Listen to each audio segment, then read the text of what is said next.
ಅಗ್ನಿ ದುರಂತದಲ್ಲಿ ವಿಶ್ವನಾಥ್ ಸಾವು, ಕಣ್ಣೀರಲ್ಲಿ ಕೈ ತೊಳಿತಾ ಇರುವ ಕುಟುಂಬ. ಊರಿಗೆ ಮೃತದೇಹ ತೆಗೆದುಕೊಂಡು ಹೋಗೋಕೆ ದುಡ್ಡಿಲ್ಲ ಸಾರ್. ವಿಕ್ಟೋರಿಯಾ ಆಸ್ಪತ್ರೆ ಬಳಿ ವಿಶ್ವನಾಥ್ ಪತ್ನಿ ಕವಿತಾ ಕಣ್ಣೀರು. ರೆಸ್ಪಾನ್ಸ್ ಮಾಡದ ಸೊಲ್ಯೂಷನ್ ವೇರ್ ಕಂಪನಿಯ ವಿರುದ್ಧ ಎಫ್ಐಆರ್ ದಾಖಲು.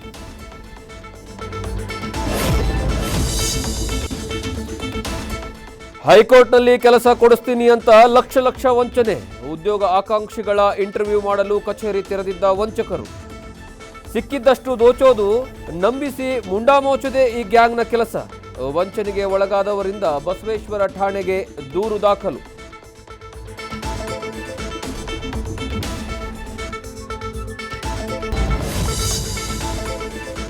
ಪಾಸ್ಪೋರ್ಟ್ ವೆರಿಫಿಕೇಶನ್ ಮಾಡಿದ್ದಕ್ಕೆ ಹೊಸ ರೂಲ್ಸ್ ಜಾರಿ. ಪಾಸ್ಪೋರ್ಟ್ ಪರಿಶೀಲನೆಗೆ ಠಾಣೆಗೆ ಅಲೆಯುವಂತಿಲ್ಲ. ಬಾಡಿ ಕ್ಯಾಮೆರಾ ಜೊತೆಗೆ ಮನೆಗೆ ಬರಲಿದ್ದಾರೆ ಪೊಲೀಸರು. ಹೊಸ ಮಾರ್ಗಸೂಚಿ ಉಲ್ಲಂಘಿಸಿದ್ರೆ ಅಧಿಕಾರಿಗಳ ವಿರುದ್ಧ ಕ್ರಮಕ್ಕೆ ಎಚ್ಚರಿಕೆ.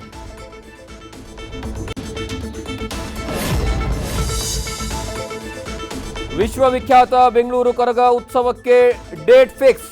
ಏಪ್ರಿಲ್ 1ಕ್ಕೆ ವಿಶ್ವವಿಖ್ಯಾತ ಬೆಂಗಳೂರು ಕರಗ ಶಕ್ತೋತ್ಸವ. ಮಾರ್ಚ್ 24ಕ್ಕೆ ಉತ್ಸವಕ್ಕೆ ಚಾಲನೆ. ಮಾರ್ಚ್ 30ರಂದು ಹಸಿ ಕರಗ.